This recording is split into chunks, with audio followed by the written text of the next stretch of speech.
Hi Cancer! Welcome po sa ating channel at ito ang inyong monthly Gabay Tarot reading for month of September 2023. Please be reminded that this is general reading po, so maaari kayo makarelate o hindi. Just take what resonates. Gamitin ang reading na ito bilang gabay lamang. Balik po kayo dito bukas para sa daily tarot reading natin and love reading. Please like, subscribe, and click bell button para updated po kayo sa daily tarot reading natin. Maraming salamat po. Ano po ang energy ngayong buwan na ito, September 2023, Spirit Guides para kay Cancer?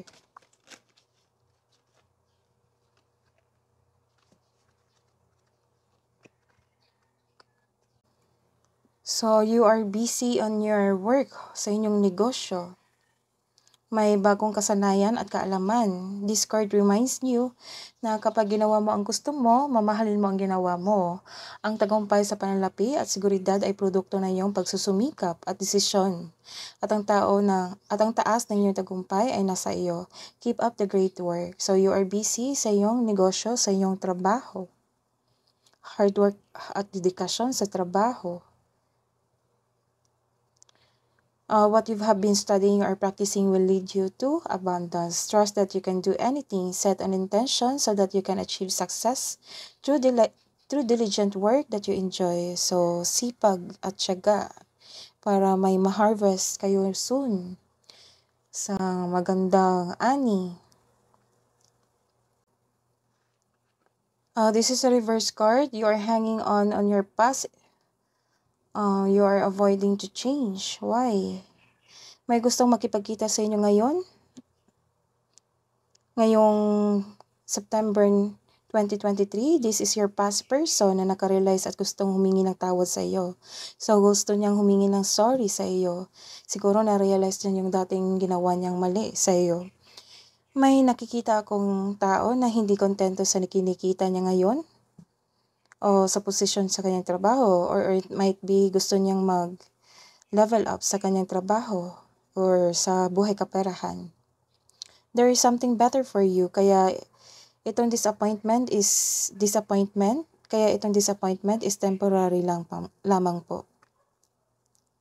Busy kayo sa inyong work at may gustong maghingi ng sorry sa inyo. So, what's the advice for you, Cancer, ngayong September 2023?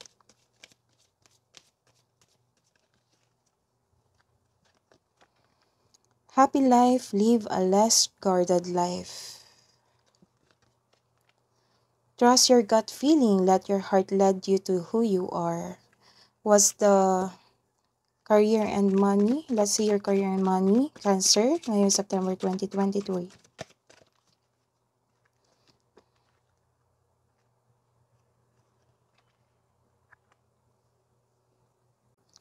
Dahil sa sobra ng pagtatrabaho, sa sipag ng pagtatrabaho, nagkaroon kayo ng sleepless nights, nagkaroon ng anxiety at pag-alala. So, di ka masyado makatulog. Worried at stress ka sa iyong buhay, karera, negosyo, kaperahan. Ito ay magdudulot ng pagkawala ng tulog o focus.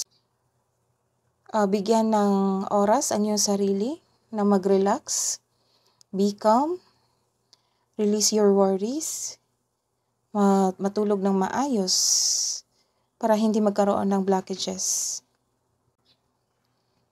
This is a transformation dahil sa nag-decide kayo na maging kalma at i-release ang iyong worries.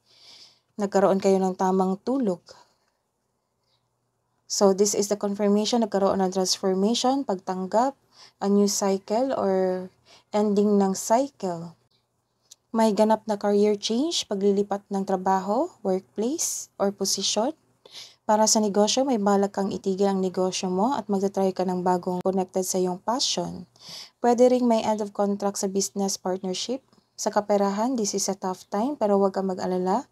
Money matters will improve. So hold tight, kapit lang. So maaari kayong gipit ngayon. So ngayong September 2023, magkaroon ng improvement sa inyong pinansyal dahil sa pagkaroon ng sipag at tiyaga. What is the love message, love romance ngayong September 2023 kay Cancer?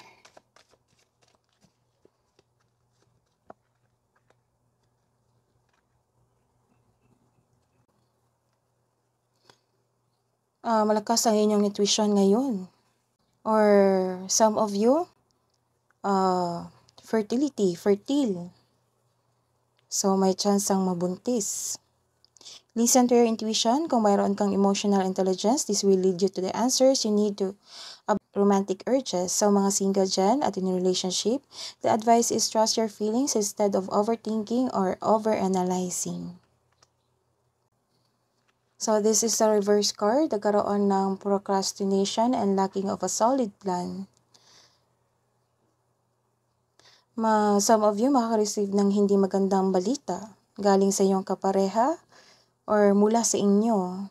Makaka-encounter ka ng immature na tao, ayaw mag-take ng advice or ayaw binabalaan. Nagkaroon ng frustration kasi walang progress sa iyong proyekto o sa proyekto niyong magkarelasyon or goal sa inyong buhay. Gusto niyong mag-create ng shortcut para matapos na ito. If you want the results, build concrete plan without rushing. What's the love advice for Cancer ngayong September? Playfulness, laughter is the best therapy. Have some fun together and remember, love is the greatest healer. What is the advice, Spirit Guides, para kay Cancer ngayong September 2023? Conclusions are within reach. What is the angels, archangels, spirit guides advice po para kay Cancer ngayong September 2023?